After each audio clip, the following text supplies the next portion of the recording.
এই নব, নব, এই যে নব, কি ব্যাপার বলতো তোদের? কেন, কি হয়েছে জ্যাঠা? কি হয়েছে? বিভা, আমি তো বলেছি আমি কথা বলবো, তার মাঝখানে আবার তুমি কথা বলতে এসছো কেন? আরে নব, শুনলাম তোরা নাকি দরজা খোলা রেখে ভাব ভালোবাসার কথা বলছিলি। এই শিক্ষা পেয়েছো তোমরা? তুমি যদি বাড়ির বড় হয়ে এরকম কাজ করো তাহলে গণেশ কি শিখবে তোমাদের কাছ থেকে? যাক, এতদিনে জ্যাঠার মতি ফিরেছে জেঠিমার তারায়। না মানে আমি তো এই দেখো আবার বড়দের মুখে মুখে তর্ক করছে। আরে পাঁচজনকে শুনিয়ে ভাব ভালোবাসার কথা কেউ বলে? জ্যাঠা আমাকে বকছে না মজা করছে রে বাবা, কিছুই তো বুঝতে পারছি না। শোন নব, এখন থেকে বলে রাখছি, যা করবি দরজা বন্ধ করে। তোদের মনের কথা পাঁচজনকে শুনতে দিবি না, বুঝেছো? হ্যাঁ ছোট বৌমা, বোঝা গেল কি করতে হবে?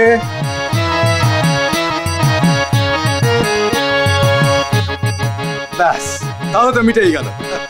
চলো গিন্নি, ওরা ওদের ঘরে থাক, আমরা আমাদের ঘরে যাই। এই বয়সে কি তোমার ভীমরতি হয়েছে? বাবা, এর মধ্যে আবার ভীমরতির কি দেখলে তুমি? কষ্ট কথায় কষ্ট নেই ছোট বৌমা, তোমার না এই ঘরে আসা বারণ? এক পক্ষকাল এখনো হয়নি। কোন সাহসে তুমি এই ঘরে ঢুকলে? কি ভেবেছো তুমি আমি মরে গেছি? নাকি একদিন দুটো কথা বলে সংসারের লাগাম তোমার হাতে উঠে গেছে? নাকি তোমাকে ভয় পেয়ে দিনক্ষণ সময় জ্ঞান সব ভুলে গেছি?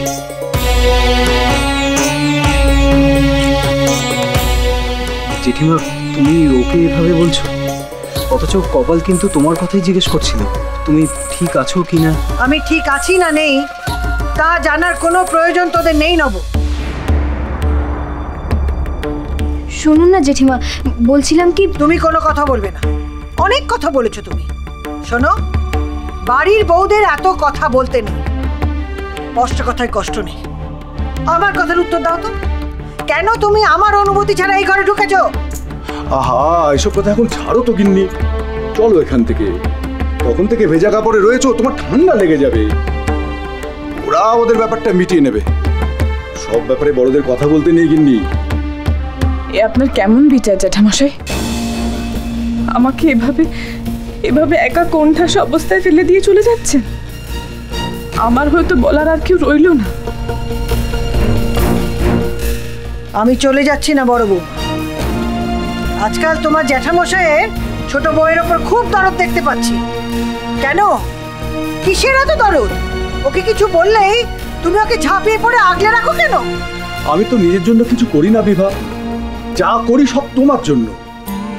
তোমার মনে নেই সাধু বাবা বলেছিলেন, পতির পুণ্যে সতীর পুণ্য?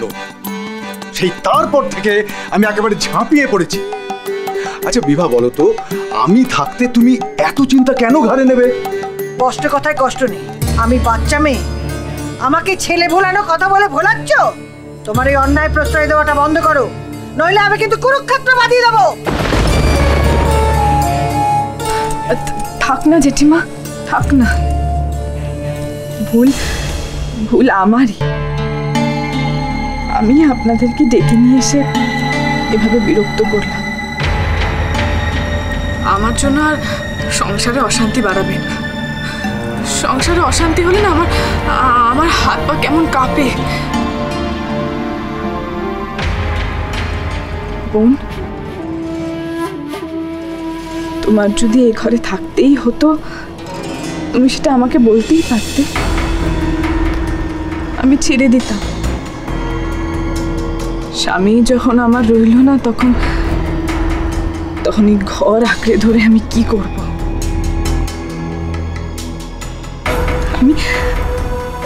আমি বরং চলে যাই, আমাকে বরং বিদায় দিন জেঠিমা।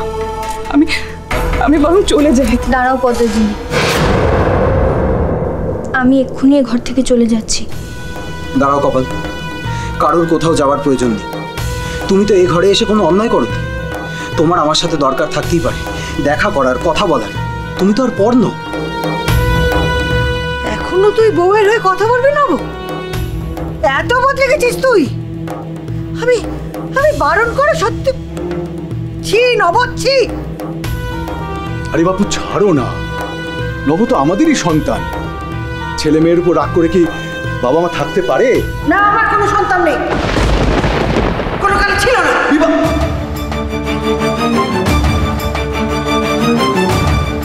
এটা তুমি কি বলছো বিভা? রাগের মাথায় তোমার কি কাণ্ডজ্ঞান লোপ পেল নাকি? নবকে নবকে আমরা সন্তানের মতন দেখি না? জেঠিমা, তুমি তুমি পারলে এ কথা বলতে? আমি তোমাদের সন্তান নই। না নোস, তুই আমার ছেলে নোস, কোনো কালে ছিলি না। আমি তো তোকে পেটে ধরিনি, তাই তুই আমার ছেলে হবি কি করে? জেঠিমা, আপনি আমার ওপর রাগ করে পথিককে দূরে ঠেলে দেবেন না। পথিক কিন্তু আপনাদের খুব ভালোবাসে, শ্রদ্ধা করে। ও কিন্তু খুব কষ্ট পাবে। থাক, অনেক শ্রদ্ধা ভালোবাসা পেয়েছি বাছা। কষ্ট কথায় কষ্ট নেই, কে কত ভালোবাসে শ্রদ্ধা করে সে আমি খুব বুঝে গেছি। দেখো বিভা, রাধা গোবিন্দ আমাদের সন্তান দেননি। কত প্রার্থনা করেছি সন্তানের জন্য, কিন্তু তিনি আমাদের সন্তান সুখ দেননি। তখন ভাবতাম ঠাকুর কখনো এত নিষ্ঠুর হতে পারে, কিন্তু আজ বুঝতে পারছি ভগবান যা করেন মঙ্গলের জন্যই করেন। এখন বুঝতে পারছি তিনি আমাদের সন্তান না দিয়ে ভালোই করেছেন।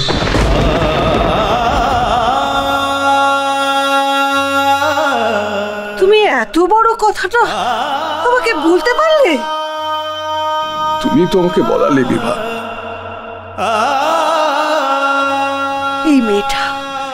এই মেয়েটার জন্য এত বড় কথা আমাকে শুনতে হলো আজ এত বছর পরে। কোনোদিন তো তুমি আমাকে এভাবে বলনি। স্বামী আমাকে এভাবে বলল, আমার ছেলে বড় হয়ে গেল, আর কত সর্বনাশ হবে আমার, আর কত। তবে তুইও ছাড়া পাবি না, ভগবানের বিচার করবেন। তুইও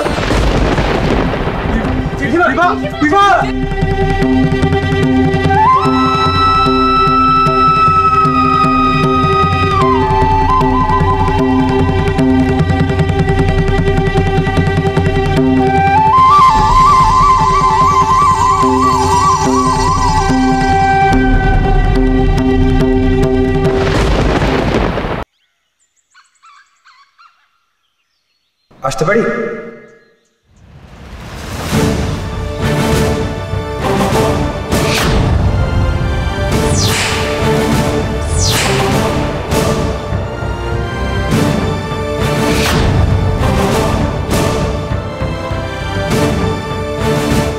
কি? কাকে চাই? আমি পথ দিয়ে যাচ্ছিলাম, বড্ড পিপাসা পেয়েছে, আর আশেপাশে কোনো পানীয় জলের পুকুরও দেখলাম না। একটু জল পেতে পারি? হ্যাঁ হ্যাঁ, আপনি এখানে বসুন, একটু জিরুন, আমি এক্ষুনি জল আনছি।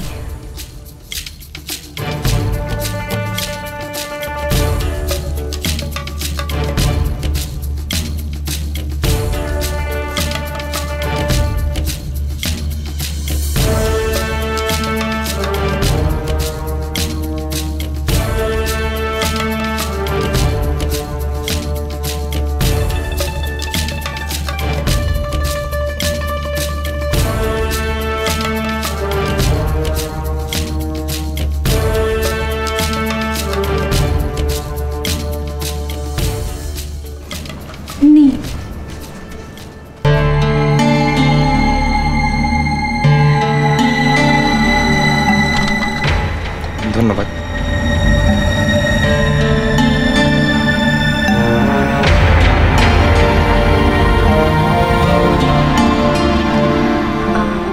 আপনি কি এ গায়ে নতুন? আগে আমি এদিকে আগে কখনো আসিনি। এক্ষুনি একটা বদ্যি ডাকতে হবে। কেন, কি হয়েছে? জেঠিমা অজ্ঞান হয়ে পড়ে গেছেন। আমি ভালো বুঝছি না। ভাই কোথায়? শর্মা মশাই আর জ্যাঠামশাই জেঠিমার কাছে আছেন, ওনাকে শুইয়ে দিয়েছেন। সর্বনাশ, নরেন গণেশ কেউই তো নেই বাড়িতে। জানি না, কিন্তু এক্ষুনি একটা বদ্যি রাখা দরকার, না হলে।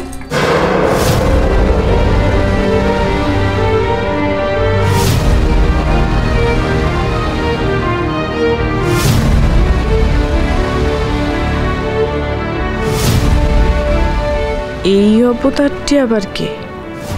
কোত্থেকে উদয় হলো? আমার মনে হয় এই ব্যাপারে আমি কিছু সাহায্য করতে পারি। আপনি কি? আমি শ্রী ফণীভূষণ আচার্য, পেশায় বৈদ্য। এই গ্রামে নতুন এসেছি। আপনি যদি অনুমতি দেন তাহলে আমি কি একবার রুগীকে দেখতে পারি? ও, আপনি বৈদ্য? তাহলে তো ভালোই হলো। আসুন, আমার সঙ্গে আসুন। দাঁড়ান একটু।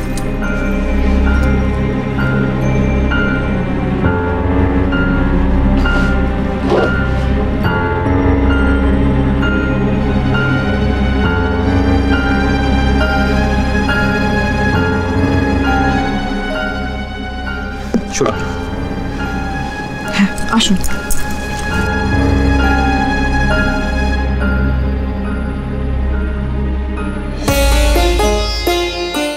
কে ফণীভূষণ? হঠাৎ করে জল চাইতে এলো, আবার সে কবিরাজিও জানে? সবই কি নেহাত কাকতালীয়?